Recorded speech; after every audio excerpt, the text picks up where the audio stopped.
കേരളത്തിലെ ഒരു കൊച്ചു ഗ്രാമത്തിൽ കായലിന്റെ ഓരത്ത് അരവിന്ദ് എന്നൊരു കുട്ടി താമസിച്ചിരുന്നു. അവന് കായലിനെയും അവിടുത്തെ മീനുകളെയും പക്ഷികളെയും ഒരുപാടിഷ്ടമായിരുന്നു. എല്ലാ ദിവസവും രാവിലെ അവൻ കായലിന്റെ അടുത്തേക്ക് പോകും.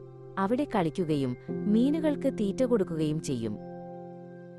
ഒരു ദിവസം അവന്റെ അമ്മൂമ്മ പറഞ്ഞു, അരവിന്ദ്, നീലക്കുരുവി എന്നൊരു പക്ഷിയുണ്ട്.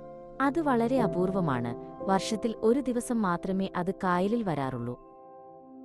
അരവിന്ദിന് നീലക്കുരുവിയെ കാണാൻ വലിയ ആഗ്രഹമായി. അവൻ എല്ലാ ദിവസവും നീലക്കുരുവിയെ കാത്തിരുന്നു. ദിവസങ്ങൾ കടന്നുപോയി. നീലക്കുരുവി വരുന്ന ആ പ്രത്യേക ദിവസമെത്തി. സൂര്യൻ ഉദിച്ചുയരുമ്പോൾ അരവിന്ദ് കായലിന്റെ അടുത്തേക്ക് ഓടി. അവന്റെ അമ്മൂമ്മയും അവനോടൊപ്പം വന്നു.